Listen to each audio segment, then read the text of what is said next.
ನಾನು ಈ ವಿಡಿಯೋದಲ್ಲಿ ಉಡಿ ಅಕ್ಕಿ ಮಡಲಕ್ಕಿ ಅನ್ನೋ ಪದ ಹೇಗೆ ಹುಟ್ಟಿತು, ಇದರ ಪದ್ಧತಿ ಹೇಗೆ ರೂಢಿಗೆ ಬಂತು ಅನ್ನೋದ್ರ ಬಗ್ಗೆ ಒಂದು ಸಣ್ಣದಾಗಿ ಉದಾಹರಣೆ ಕೊಡೋಕ್ಕೆ ಇಷ್ಟಪಡ್ತೀನಿ.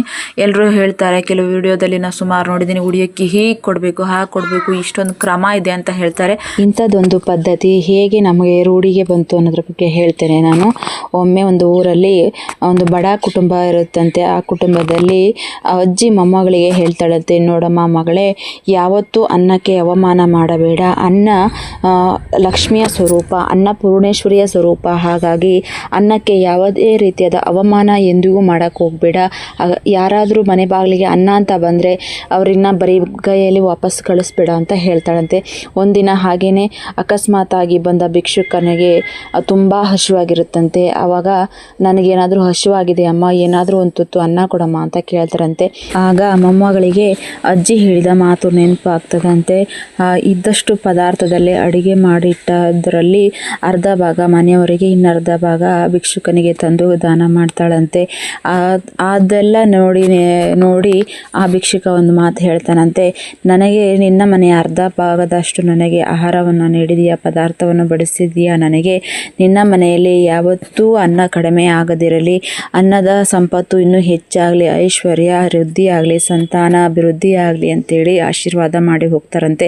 ಅಂದಿನಿಂದ ಆ ತಾಯಿ ಮನೆಯಲ್ಲಿ ಇದ್ದಂಥ ಪದಾರ್ಥಗಳೆಲ್ಲ ಹೆಚ್ಚಾಗ್ತಾ ಹೋಗ್ತದಂತೆ. ಆವಾಗಿನಿಂದ ದಾನ ಧರ್ಮ ಮಾಡ್ತಾ ಬರ್ತಾ ಹೋದ್ಲಂತೆ. ಅದು ಇಂದಿಗೂ ಕೆಲವು ಕಾರ್ಯಕ್ರಮಗಳಲ್ಲಿ, ವಿಶೇಷ ಪೂಜೆ ಪುನಸ್ಕಾರಗಳಲ್ಲಿ ಹೆಣ್ಣು ಮಕ್ಕಳಿಗೆ ಉಡಿ ತುಂಬುವುದೆಲ್ಲ ರೂಢಿಗೆ ಬಂತಂತೆ. ಭಿಕ್ಷುಕನಿಗೆ ಮಾಡಿದಂಥ ದಾನದ ರೂಪವಾಗಿ ಮಡಲಕ್ಕಿ ಅನ್ನೋದು ನಮ್ಮಲ್ಲಿರುವ ಸಂಪತ್ತನ್ನು ಮತ್ತೊಬ್ಬರಿಗೆ ಹಂಚಿಕೊಳ್ಳೋದ್ರ ರೀತಿಯಲ್ಲಿ ರೂಢಿಗೆ ಬಂತಂತೆ. ಹಾಗೆ ಗ್ರಾಮ ದೇವತೆಗಳಿಗೆ ವರ್ಷದಲ್ಲಿ 2 ಬಾರಿ ಗ್ರಾಮಗಳಲ್ಲಿ ಉಡಿ ತುಂಬುವ ಶಾಸ್ತ್ರ ಈಗಲೂ ಪದ್ಧತಿಯಲ್ಲಿದೆ. ಯಾಕೆ ಅಂತ ಅಂದರೆ, ಕೆಲವೊಂದು ಗ್ರಾಮದಲ್ಲಿ ಹೀಗೇನೆ ತುಂಬ ದರಿದ್ರ ಆವರಿಸುತ್ತಂತೆ. ಮಳೆ ಇರಲಿಲ್ಲಂತೆ, ಸರಿಯಾಗಿ ಬೆಳೆ ಬರ್ತಾ ಇರಲಿಲ್ಲಂತೆ. ಆಗ ಗ್ರಾಮಸ್ಥರೆಲ್ಲ ಹೋಗಿ ಒಮ್ಮೆ ಕೂತು ವಿಚಾರ ಮಾಡಿದ್ರಂತೆ, ನಮ್ಮ ಊರಲ್ಲಿ ಜಾತ್ರೆ ಮಾಡ್ತೀವಿ, ಹಬ್ಬ ಮಾಡ್ತೀವಿ, ವ್ರತ ಮಾಡ್ತೀವಿ, ಆದರೂ ಒಬ್ಬರು ಮನೆಯಲ್ಲ ಈ ಥರ ಕಷ್ಟ ಬರ್ತಾ ಇರೋದು, ಪ್ರತಿಯೊಬ್ಬರು ಮನೆಯಲ್ಲೂ ಇದೇ ರೀತಿ ಬರ್ತಾ ಇದೆ, ಯಾಕೆ ಏನು ತೊಂದರೆ ಅಂತೇಳಿ ಎಲ್ಲ ವಿಚಾರ ಮಾಡಿ ನೋಡ್ತಾರಂತೆ. ಆಗ ಹೇಳ್ತಾರಂತೆ, ನಾವು ಏನು ಮಾಡಿದ್ರೆ ಏನು ಪ್ರಯೋಜನ, ಎಷ್ಟು ದಾನ ಧರ್ಮ, ಎಷ್ಟು ಪೂಜೆ ಪುನಸ್ಕಾರ ಈ ಥರದ್ದೆಲ್ಲ ಮಾಡಿದರೆ ಏನು ಪ್ರಯೋಜನ. ಅಮ್ಮನಿಗೆ ನಾವು ಮಡಲೇ ತುಂಬಿಲ್ಲ, ಇರೋವಂಥ ದೇವಿ ವಿಗ್ರಹಕ್ಕೆ ನಾವು ಎಷ್ಟೇ ಪೂಜೆ ಗೀಜೆ ಜಾತ್ರೆ ಮಾಡಿದರೆ ಏನು ಪ್ರಯೋಜನ. ಅಮ್ಮನ ಮಡಿಲು ತುಂಬಿದರೆ ತಾನೇ ನಮ್ಮ ಹೊಟ್ಟೆ ತುಂಬೋದು ಅಂತ ಹೇಳಿ ಯೋಚನೆ ಮಾಡಿ ನಂತರ ಅಮ್ಮನ ಮಡಿಲು ತುಂಬಿದ್ರಂತೆ, ಅಂದರೆ ಉಡಿ ಕೊಟ್ರಂತೆ. ಆವಾಗಿನಿಂದ ಆ ಊರಲ್ಲಿ ಮತ್ತು ಮಳೆ ಬೆಳೆ, ಮನೆಯಲ್ಲಿ ಸುಖ ಶಾಂತಿ ನೆಮ್ಮದಿ, ಊರಲ್ಲಿ ಸಂತೋಷ ಪ್ರತಿಯೊಂದು ಹೆಚ್ಚಾಗ್ತಾ ಬಂತಂತೆ. ಹಾಗಾಗಿ ಎಲ್ಲ ಊರುಗಳಲ್ಲಿ ಗ್ರಾಮಗಳಲ್ಲಿ ಇಂದಿಗೂ ಊರಲ್ಲೇನಾದ್ರು ಮಳೆ ಬೆಳೆ ಕಡಿಮೆ ಬಂದಾಗ, ಊರಲ್ಲೇನಾದ್ರು ಕೆಲವು ಕಡೆ ಸುಮಾರಷ್ಟು ಸಾವುಗಳು ಸಂಭವಿಸ್ತಾ ಆಗ್ತವೆ. ಇಂತಹ ಸಂದರ್ಭಗಳಲ್ಲಿ ಉಡಿ ಕೊಡುವ ಪದ್ಧತಿ ಈಗಲೂ ಕೆಲವೊಂದು ಗ್ರಾಮಗಳಲ್ಲಿ ರೂಢಿಯಲ್ಲಿದೆ. ಉಡಿ ಕೊಡುವುದು ತುಂಬ ಒಳ್ಳೆಯದು, ಅದರಿಂದ ತುಂಬ ಒಳ್ಳೆಯ ಫಲವನ್ನು ಪಡ್ಕೋಬೋದು. ಯಾರಿಗೆಲ್ಲ ಮನೆಯಲ್ಲಿ ಏನಾದರೂ ಸಮಸ್ಯೆಗಳು, ಸಾಲ ಬಾಧೆಗಳು ಏನಾದರೂ ಇದ್ದಂಥವರು ನಿಮ್ಮ ಊರ ಗ್ರಾಮದ ದೇವತೆಗಳಿಗೆ ಒಮ್ಮೆ ಆದರೂ ಹೋಗಿ ನಿಮಗೆ ಇಚ್ಛಾನುಸಾರ ಇಷ್ಟ ಬಂದ ರೀತಿಯಲ್ಲಿ ಎಷ್ಟು ಸಾಧ್ಯವೋ ಅಷ್ಟು ಮಡಲಕ್ಕಿ ತುಂಬಿ ಬಂದರೆ ತುಂಬ ಒಳ್ಳೆಯದಾಗಿ ಆಗ್ತದೆ.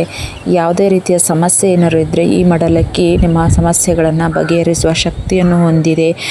ನಾನು ಈ ಮೂಲಕ ಏನು ಹೇಳ್ತೀನಿ ಅಂದರೆ, ನಾನು ನಮ್ಮ ಮನೆಯಲ್ಲಿ ವರಮಹಾಲಕ್ಷ್ಮಿಯನ್ನು ಸತತ 7 ವರ್ಷದಿಂದ ನಡೆಸ್ಕೊಂಡು ಬಂದಿದ್ದೀನಿ. ಕೆಲವೊಂದು 3-4 ವರ್ಷದಿಂದ ನಾನು ಈ ಪದ್ಧತಿಯನ್ನು ಮೊದಲೇ ಇಟ್ಕೊಳ್ತಾ ಇದ್ದೆ ಉಡಿನ. ನನಗೂ ಒಬ್ಬರು ಹೀಗೆ ಹೇಳಿದರು. ನಾನು ನಂತರ ನಮ್ಮ ಊರಿನ ದೇವಸ್ಥಾನಕ್ಕೆ ಹೋಗಿ ನಾನು ಅಮ್ಮನವರಿಗೆ ಉಡಿ ಕೊಟ್ಟು ಬರ್ತಾಯಿದ್ದೀನಿ. ನಾನು ಇದರಲ್ಲಿ ಒಳ್ಳೆಯ ಫಲಿತಾಂಶವನ್ನು ಕಂಡಿದ್ದೀನಿ. ನನ್ನ ಹಾಗೆ ನೀವು ಮಾಡಿ ಅಂತ ನಾನು ಹೇಳ್ತಾ ಇಲ್ಲ. ಯಾರಿಗೆಲ್ಲ ಸಮಸ್ಯೆ ಇದೆ, ಸಮಸ್ಯೆಗಳು ಬಗೆಹರಿತಾ ಇಲ್ಲ ಅನ್ನೋರಿಗೆ ಇದೊಂದು ಒಳ್ಳೆಯದು ಅಂತ ಹೇಳ್ಬೋದು. ಮತ್ತು ನಿಮ್ಮ ಮನೆಯಲ್ಲಿ ಯಾವಾಗಲಾದರೂ ಹೆಣ್ಣು ದೇವರ ಪೂಜೆ ಏನಾದರೂ ಮಾಡಿದಾಗ ಉಡಿ ಅಕ್ಕಿ ಇಡುವುದನ್ನು ಮರೆಯಬೇಡಿ. ಉಡಿ ಅಕ್ಕಿ ಇಟ್ಟಿದ್ದನ್ನು ನಿಮ್ಮ ಹತ್ತಿರದ ದೇವಸ್ಥಾನ, ಅಮ್ಮನವರ ದೇವಸ್ಥಾನ, ಯಾವುದಾದ್ರೂ ರೂಪದಲ್ಲಿ ಅಮ್ಮನವರು ಇದ್ದೇ ಇರ್ತಾರೆ, ಅವ್ರಿಗೆ ಹೋಗಿ ಈ ಉಡಿ ಅಕ್ಕಿಯನ್ನು ಒಪ್ಪಿಸಿ ಬನ್ನಿ.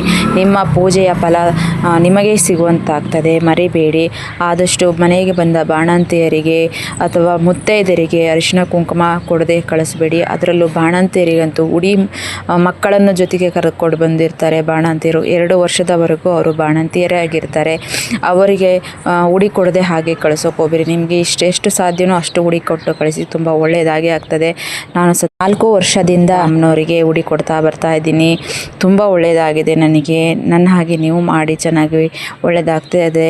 ಮತ್ತು ಮನೆಯಲ್ಲಿ ಮತ್ತು ರಾತ್ರಿಯ ಸಮಯದಲ್ಲಿ ಅನ್ನದ ಪಾತ್ರೆ ಬರಿದಾಗದ ಹಾಗೆ ನೋಡಿಕೊಳ್ಳಿ. ಅನ್ನದ ಪಾತ್ರೆಯಲ್ಲಿ ಒಂದು ಅಗುಳಾದರೂ ಇರುವಂಗೆ ನೋಡಿ. ಅದರ ಬಗ್ಗೆ ಬೇಕಾದ್ರೆ ಇನ್ನೊಂದು ಸಲ ನಾನು ಹೇಳಬಲ್ಲೆ.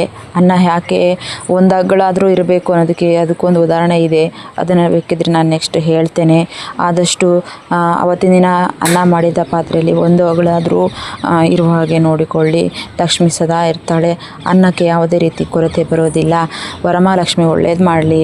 ಆದಷ್ಟು ವರಮಹಾಲಕ್ಷ್ಮಿ ಹಬ್ಬ ಮಾಡಿದಾಗ ಉಡಿ ತುಂಬುವ ಶಾಸ್ತ್ರ ಇಟ್ಕೊಳ್ಳಿ. ಉಡಿ ತುಂಬಿ ಕೊಡಿ, ದೇವಸ್ಥಾನಗಳಿಗೆ ಕೊಡಿ, ತುಂಬ ಒಳ್ಳೆಯದಾಗ್ತದೆ. ಉಡಿ ಕೊಟ್ಟು ನಾವೇ ಇಟ್ಕೊಳ್ಳಿದ್ರೆ ಏನು ಪ್ರಯೋಜನ? ನಾವು ಎಷ್ಟೇ ದಾನ ಧರ್ಮ ಮಾಡಿದ್ರೂ ಏನು ಪ್ರಯೋಜನ?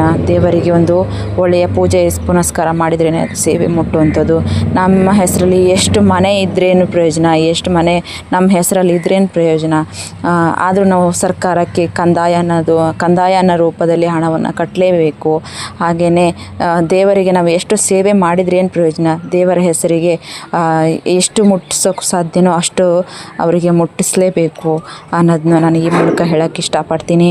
ದಯಮಾಡಿ ನನ್ನ ಈ ವಿಡಿಯೋ ನಿಮಗೇನಾದ್ರು ಇಷ್ಟವಾಗಿದ್ದರೆ ಒಂದು ಸಬ್ಸ್ಕ್ರೈಬ್ ಮಾಡಿ, ಒಂದು ಲೈಕ್ ಕೊಟ್ಟು ಕಾಮೆಂಟ್ ಮೂಲಕ ಉತ್ತರ ಕೊಡಿ.